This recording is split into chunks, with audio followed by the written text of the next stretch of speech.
Okay, if you just are joining us, my name is Cindy Moss, the STEM boss. I'm with Defined Learning, and what you're in store for right now is to hear from the Tennessee STEM Innovation Network about how they're taking PBL and STEM all across their state. We're going to start with Brandy Strecker. She's the director of the Tennessee STEM Innovation Network, which is part of the Battelle Network, if you know nothing about them. And you're going to want to follow these guys because they have amazing ideas and they love to share. And and Brandy is again one of those people who has street cred. She was an AP biology teacher, then a STEM curriculum director in Shelby County, then the director of education strategy and outreach for TSIN, and now she's over the whole Tennessee STEM Innovation Network. So, with no further ado, Brandy, I'm going to turn it over to you. Perfect. Thanks, Cindy. Hey, everybody. Our team is so looking forward to sharing more about our state level STEM outreach and how we're working to provide STEM experiences for all students across Tennessee. So glad Diedrich from Shelby County, my personal friend, former mentor, and now esteemed colleague, and then, of course, Becky Ash on my team. So glad that they're able to join as well. So I'm going to share my screen. So just a little bit about the network. The Tennessee STEM Innovation Network is a state STEM network that provides a variety of services to K-12 schools and districts. So we work really closely in partnership with the Tennessee Department of Education, the governor's office as well, just to expand those STEM interventions for K-12 teachers, schools, and districts. For us at the network, STEM teaching and learning not only engages students and equips them with those critical thinking, problem solving, and collaborative skills, but it also ultimately establishes connections between the school, the workplace, and local communities. And this is from our website homepage, and we'll share that at the end so you can check it out. But we really do work in these 4 buckets here across the bottom, and you'll hear a bit more about each of these. So I wanted to start with student impact. So in 2019, the 2019-2020 implementation year, we impacted over 200,000 students, which was an increase from the year prior, even in the midst of a pandemic. So I definitely want to just say how grateful I am to the Battelle team, to the TSIN team, and then those at the district level like Diedrich that have worked so hard to transition these traditionally in-person STEM experiences to the virtual hybrid experience. And we were able to do that because of the network's infrastructure. So there's really 2 implementation arms, if you will. The first is the TSIN office proper that manages the statewide STEM outreach, programming, and interventions. A couple of those that I've listed, this is definitely not all that we do, but the Tennessee Rural STEM Collaborative, the Innovative Leaders Institute, as well as our STEM Innovation Summit, which is the largest STEM PD conference in the state. And Becky will talk to you about that in just a bit, among many other things that we do. But we also have a more targeted approach with our regional STEM innovation hubs. And you can see the stars represent the hubs across the state, so they're geographically dispersed, really so we can get into those local communities. Now, there are some common themes across all of the hubs. So they all have STEM lending libraries for teachers to check out STEM equipment and materials. They do STEM professional development and then student events and activities.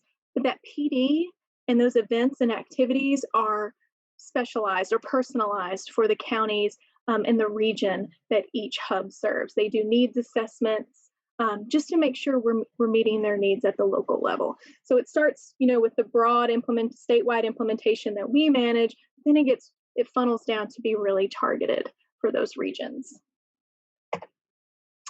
Our mission is to expand K-12 STEM education across the state, and we do that in a lot of different ways. So we advocate for policies that advance STEM teaching and learning. We definitely create portfolios of effective STEM practices and programs. We try new things, and then we do the research behind it. We typically partner with evaluators to determine, what new models really are we seeing efficacy with?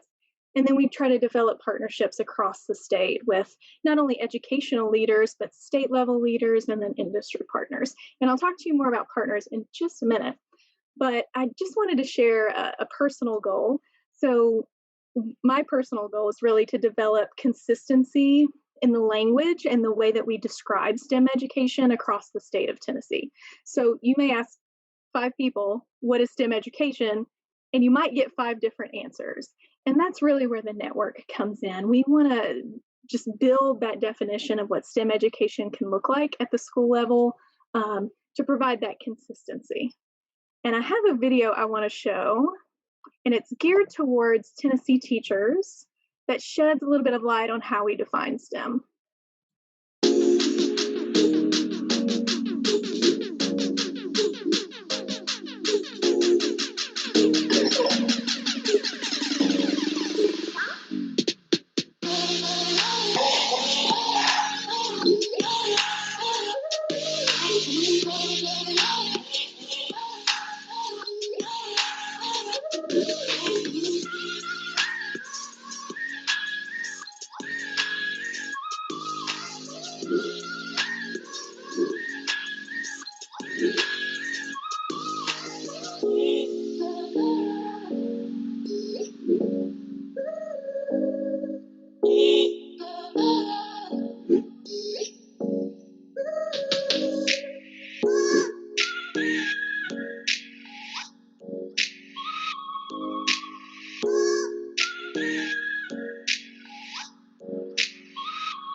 I just love that video because we do believe at the network that STEM really does provide students hope for their future, and we'll talk about that a little bit more towards the end. But I just wanted to share that with you all, in terms of the way that we define STEM. And when I heard the last presentation, it definitely fits in line with everything that we think about motivating students and making those strong connections.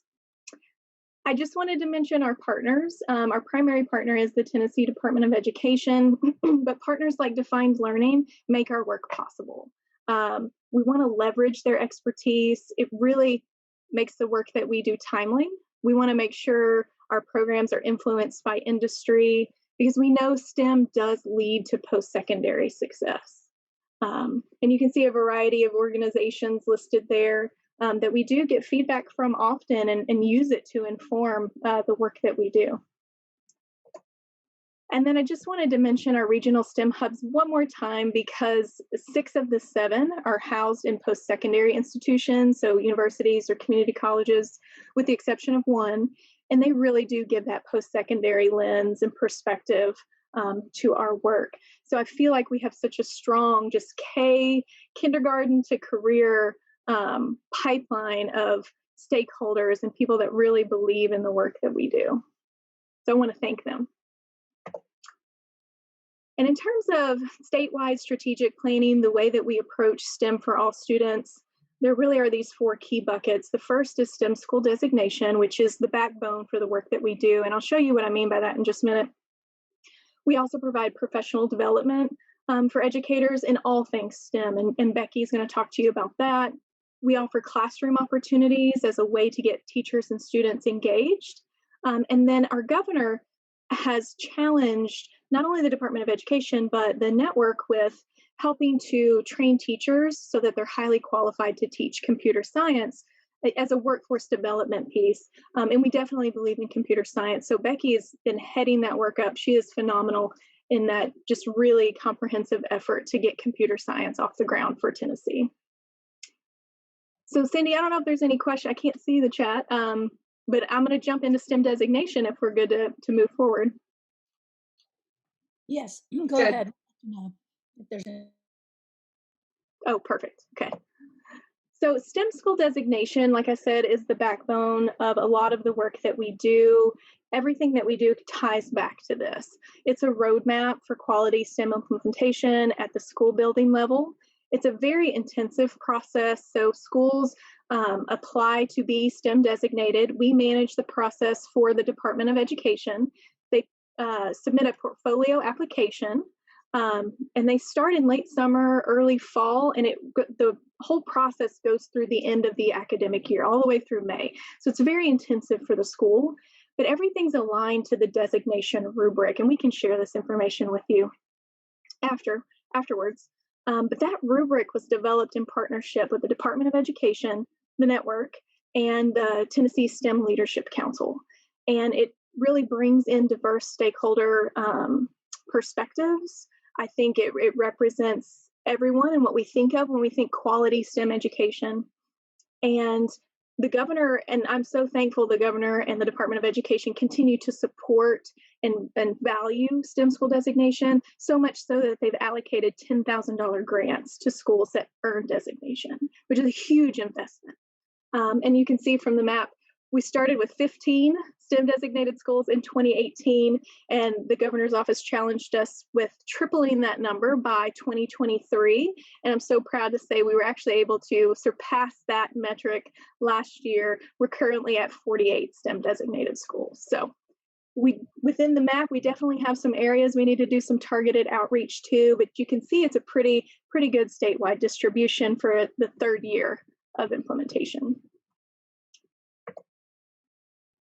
So this is the way the STEM designation rubric is outlined. So there are 5 key priority areas, and I'll just give you a minute to look at some of the language there. You're going to see some common themes from what you've been hearing already today.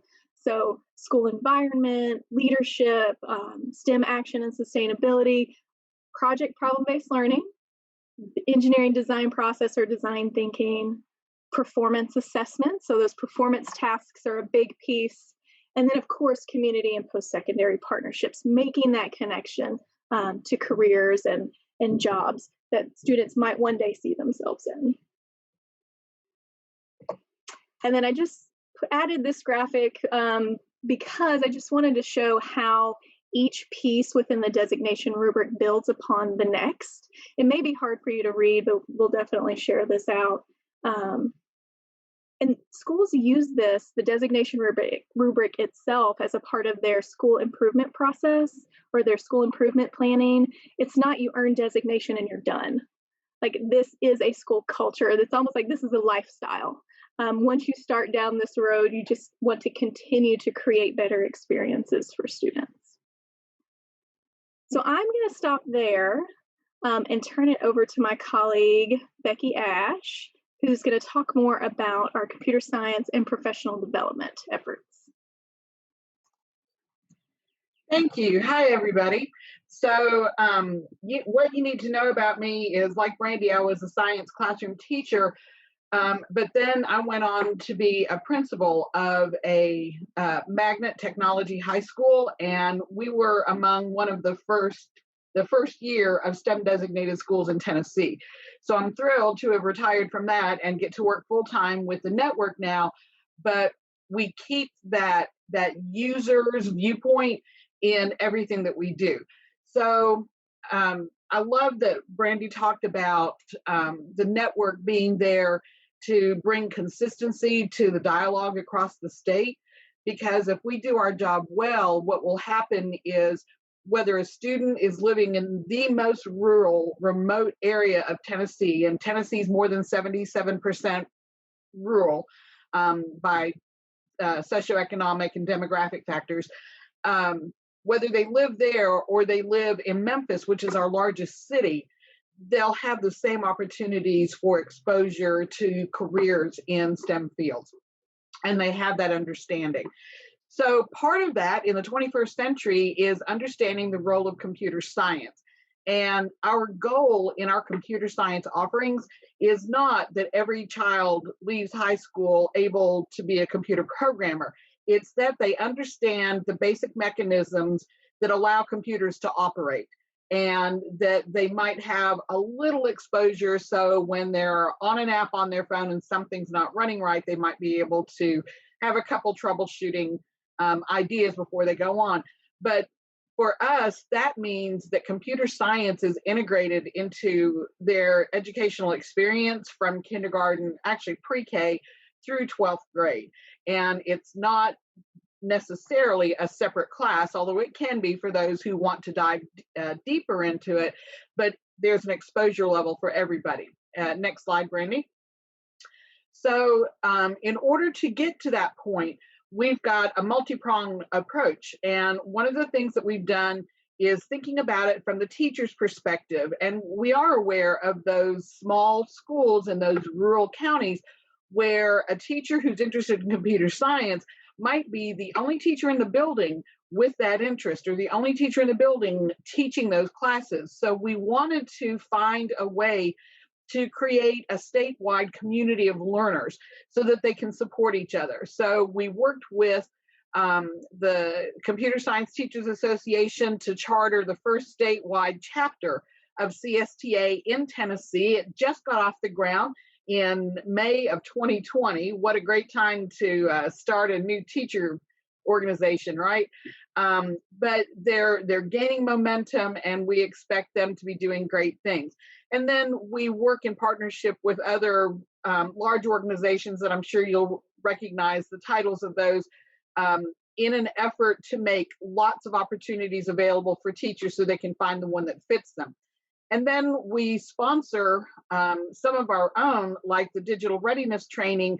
It is a training that was developed by our network to help teachers, administrators, and counselors in grades K through 8 understand the newly adopted computer science standards for those grade levels. And again, it's about helping create the mindset that we're not trying to make you all teachers of computer programming. We're trying to help you point out that when students in elementary school are learning math operations, if they learn order of operations as a computer thinks about it, like when they use Scratch, which most of them can do with the drop and just the plug and play mechanism that you use.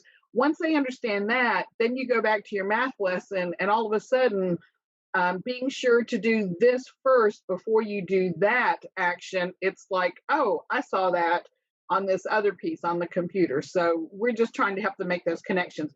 And then we're a regional partner for code.org, and we do their professional development in cohorts.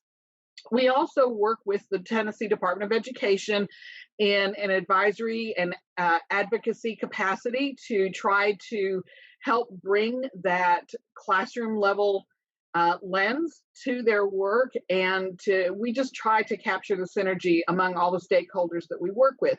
And then we are also branching out into direct student engagement. So we did this for the first time this past year in the middle of a pandemic. How do you directly engage students in computer programming?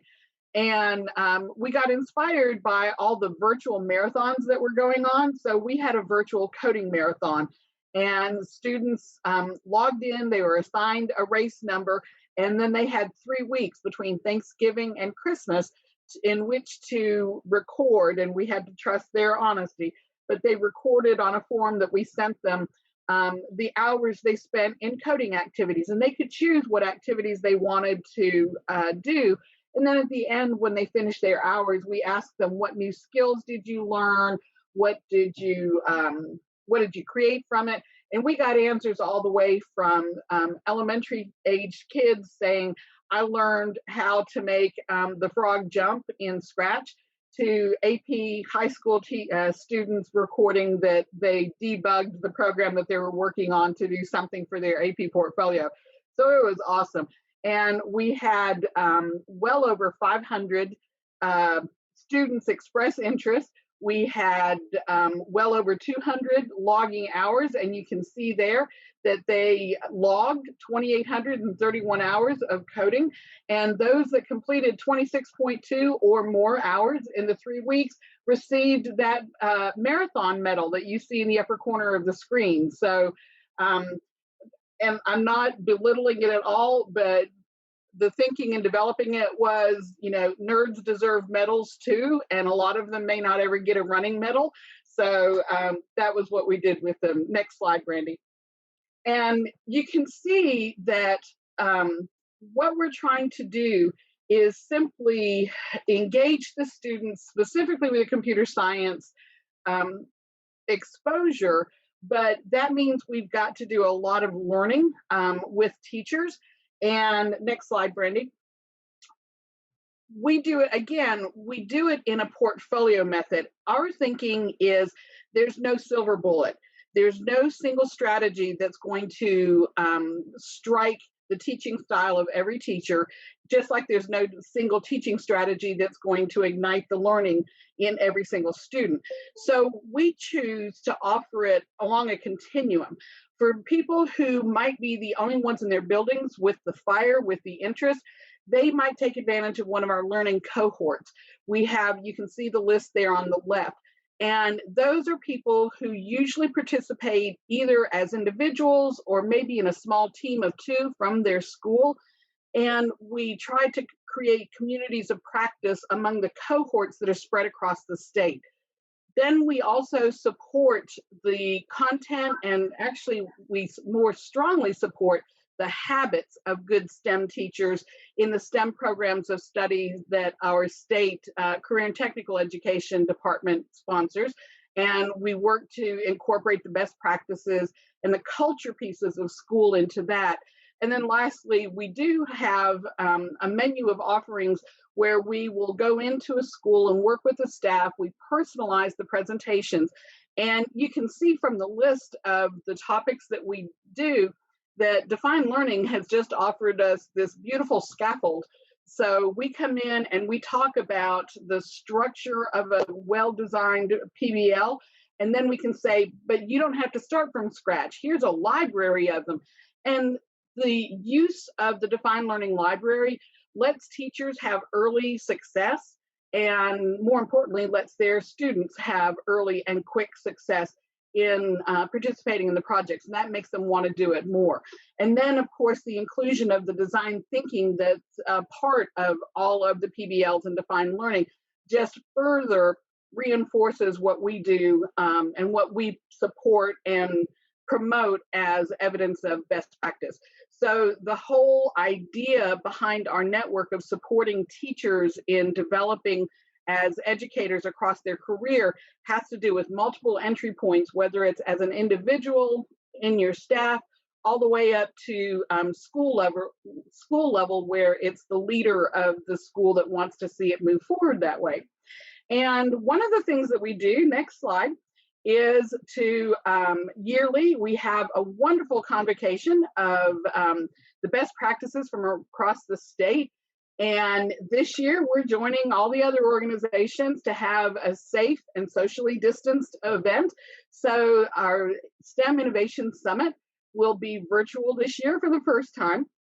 It'll be May 20th and 21st. You can find registration information and more information about the agenda at the website that you see there. But we're really excited about our presenters. For the first time, we encouraged them as they're making their proposals. We said, so yeah, it's not the same not meeting in person, but let's take advantage of it. So we encourage presenters to think about pre-recording sections of their presentation to take advantage of being able to take people out into their school campus, into their community, and to do the presentation from in place and talk about how they use it. So we're hoping that it adds a little bit of a different flavor and that we'll be able to go back to the fun social networking that we all have come to love and value.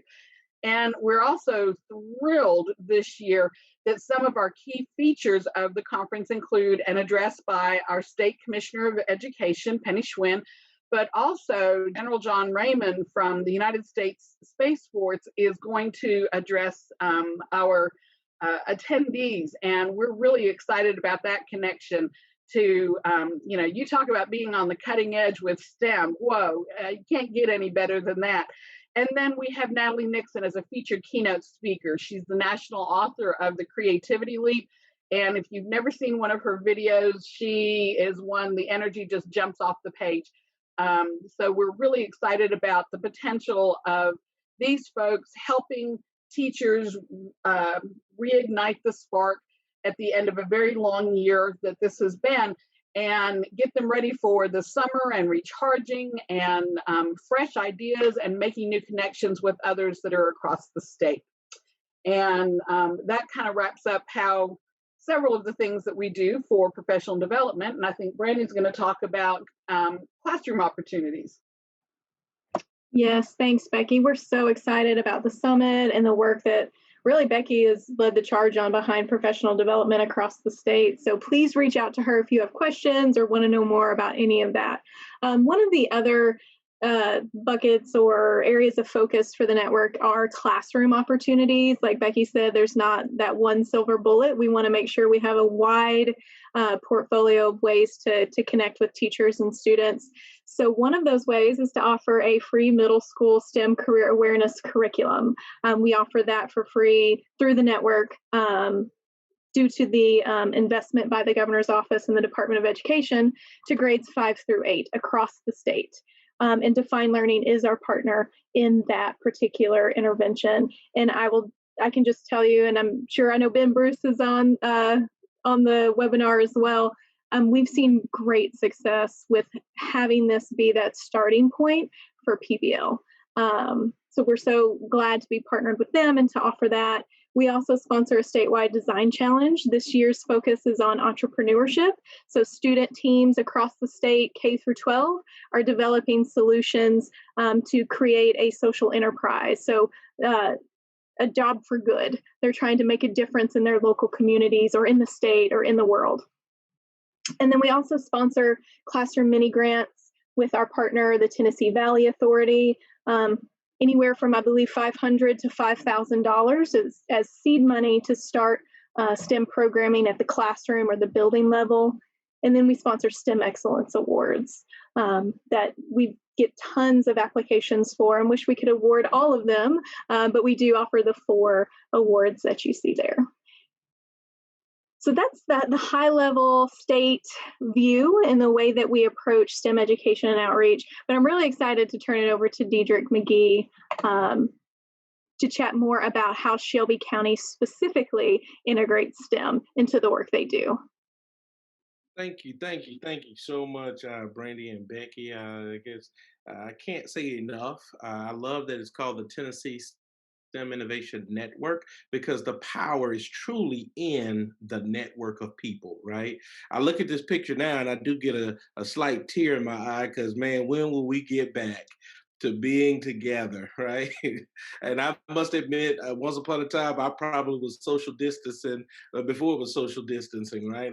Being somewhat of an introvert at times, but now I do long to be together so that we could, because we get so much energy. And I can't say enough about the group that just spoke because a lot of the work that we do in Memphis and in West Tennessee, it really truly it comes together nicely, is packaged as we collaborate with our friends at the TCN and Battelle. So I can't say enough. Again, we believe in captivating students, empowering the teachers, and transforming classrooms.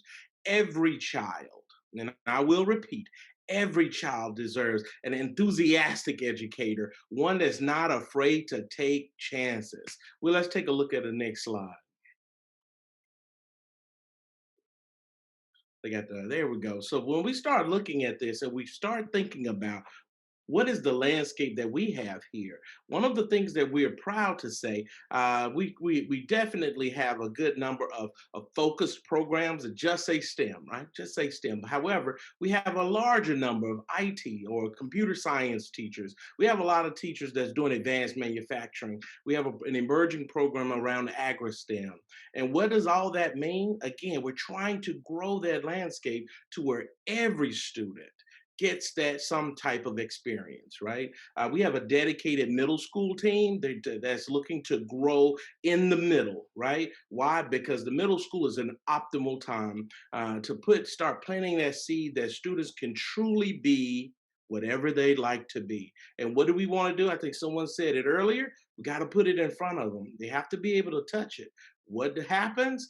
That allows us to truly provide our students with those experiences. You've heard about some of the digital readiness standards that have been happening. You've heard about the opportunity for computational thinking. I'm proud to say in our district we've kind of stolen that mantra of everyone can code and create, and kind of made it homegrown here, where every student can begin playing with spheros, start playing with coding, Scratch. You've heard about some of these. So that way you just go from just kind of playing with it, seeing what you can do, to truly starting to debug a real problem. And I think everybody on here is some type of debugger, because COVID threw all of us a monkey wrench, right? So we had to figure that out. And I do want to say congratulations, because all of you are digital immigrants and we were ushered into this new world, right? So that means that it also exposed us. So what did we do? We buckled down and we started looking at district-wide virtual academic competitions. And we're proud to say over 3,000 students, even inside of a pandemic, they were exposed to that world of computer science and critical thinking. We can look at the next slide. Now, what do we want? We do believe that STEM is more than just a class, more than just something you do during the day. It's a culture. One of the things, each of these pictures represent the opportunities that our students had before the pandemic. And again, we just look here and go, man, this is the time we need together. In the bottom right corner, these were some of our opportunities we had with our naval officers. In the bottom left corner, that's how we began to get our students interested in the real world, starting to look at different types of instrumentation that you can use to check the acidity of or the pH of the soil. You start looking at what is it made of, and we want to really work really closely. I look in the upper left hand corner that you see in the middle of that crowd of students. That's one of our teachers that's in there with the students. They were beginning to solder. They were beginning to look at different problem solving, and not just a subject, right? It's true. What does it look like to work in industry? And in the upper right hand corner, those are the famous dot dash. I can't afford those black ones. I can't remember the name of those, but they're a little out of my price point. But those fell off a truck for me. So what we do is we use what we get as educators. But what we get excited because that's a group of students that's in the north side of our district, the northwest side, and they don't have a lot of resources. But when I came in, they were problem solving, right? They were in that space. Let's look at the next slide. And I'm going to show a really quick video. This is a school. We didn't try to get the maybe a school that has the Rolls Royce, or the school that where everybody's drinking the Kool-Aid. We want to show you an example of the excitement that was emerging in a school that was just starting the process.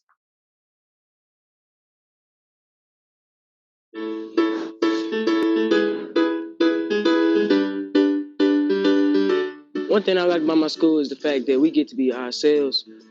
It's very creative up here. No one lesson is ever the same. The teachers have a good way of switching it up, and they also listen to it. Don't too many people know about a lot of the things that actually takes place at Sherwood Middle School. For instance, we have 2 STEM classes within our building. We have several different exploratory classes. We have a lot of teachers here that give their all every day to make sure these students have a better pathway to career in college. Since I'm in STEM now, that's kind of like giving me an idea that I should probably go for like engineering or something in college, like play like use robots and stuff. We get to have clubs and different events that help us express our creativity. We're a gym right here in Orange Mound.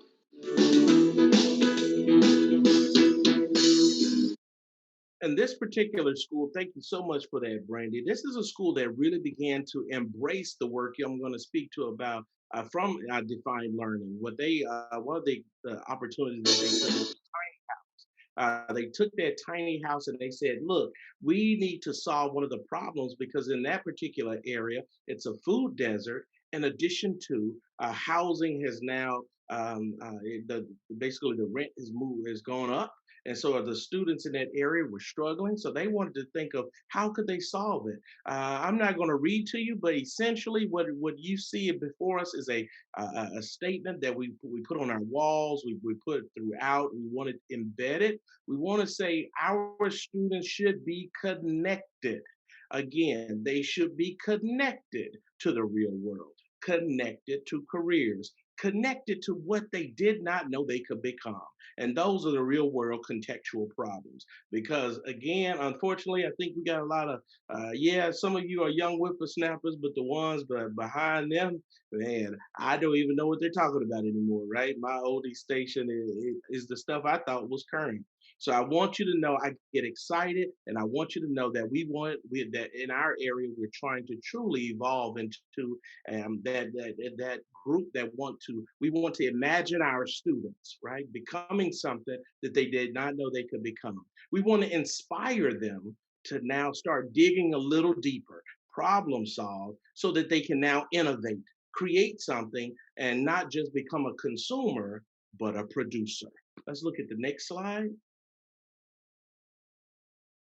Now, why should it matter? Let's see. Why does it matter? Who cares, right? Who cares? Why do we care? Let's look at the next one. Now, one of the issues, why do we care? We do have a situation here in our area where more than 40,000 students, guess what? They're struggling, right? And if you're struggling financially, many times you're probably struggling, and it's some to some degree in your home or whomever you live with, where there's limited education, maybe there's limited exposure, but definitely resources are limited. How do we close that gap? How do we inspire? So now what we want to do is bring these experiences to our students. The laser study, and I think some of this has been shared a couple of times, but that curriculum, professional learning, equipment, assessments, and community industry partnerships, they work together to reveal or peel back that onion so that our students can become something they never assumed, they never believed they could become. Let's look at the next slide. Now, what are those skills? Now, I didn't put up a lot of jobs up here. I want you to just consider if you start thinking about complex problem solving, critical thinking, creativity, people management, coordinating with others, emotional intelligence, right? Judgment and decision making, service orientation, negotiation, and cognitive flexibility. These are the things that we're trying to embed in every classroom. Why? Because our partners, our industry partners, is saying these are the things that have to go alongside what they are learning in the classroom. Because when they come to work, they need the skills to truly problem solve on a team. All right. Now, this is something we're really, really excited about.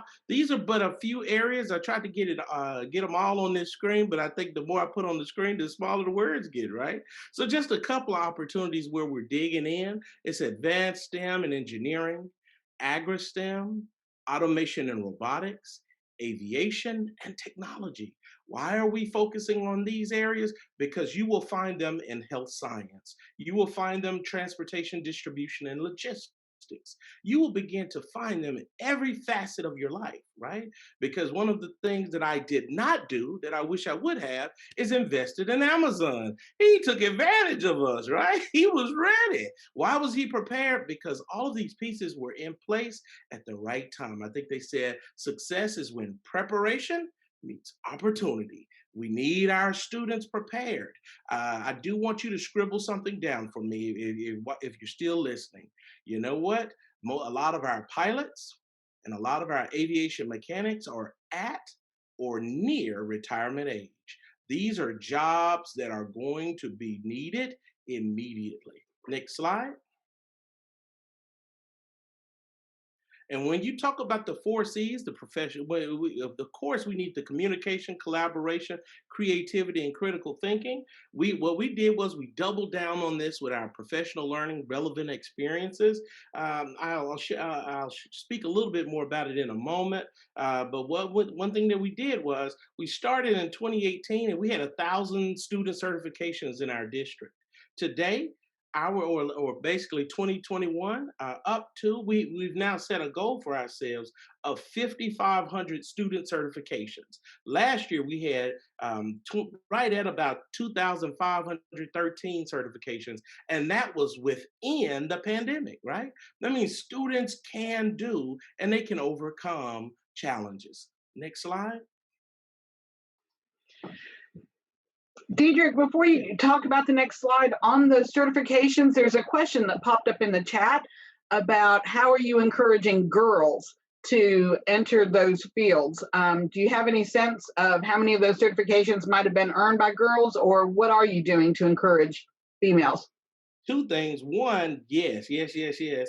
We the first thing is I don't have that number right in front of me, but one of the things that we do, you will find in our district, there are emerging clubs around girls that code, girls in engineering, with our partners at the West Tennessee STEM Hub, and I cannot say enough about Dr. Stephanie Ivy. She helps us out so much. She has girls experiencing engineering, and what they do is the lecture series throughout the school years. And in addition to that, the STEM ambassadors at the University of Memphis are in our classes or in our schools, and you would love to see all of the. I think I give one example. One young lady is like I think her GPA is like 3.999. Right, this girl is awesome. She's a biotech undergrad student, and she's in our classrooms. We also have, and I'm going to mess this up. It's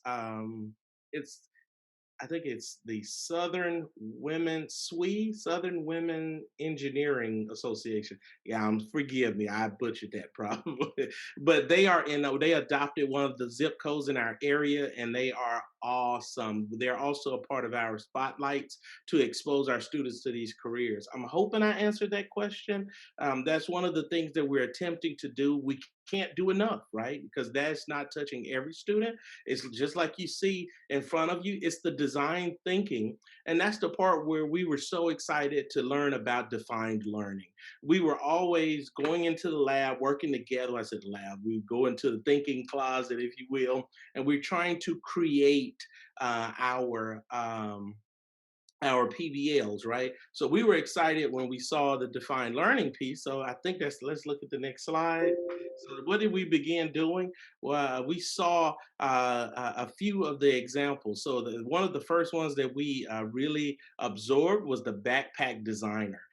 Some of our friends at Nike and some of our other industry partners sat down with our teachers, and the teachers proposed to the students if you had to return to school, and this was earlier on when we were out of school, but when we talked about returning to school, if they had to design their own backpack to hold their PPE, their mobile device, their cell phone, maybe water or masks, what would it look like? If you go to the next slide, and you saw this is an example. I think this is one where if you were, they kind of did the evolution of the backpack, if you will. And this is one of the timelines that the students created. So that means if they start looking at the evolution of the backpack, they're even going to see the innovation that came along with it and maybe even have their own, right?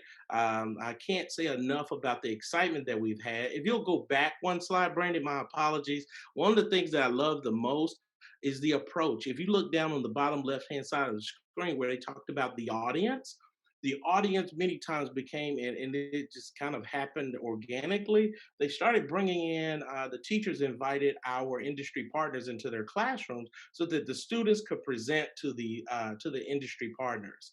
A few things I want to give a shout out to: the Agri Center, Ag Lunch.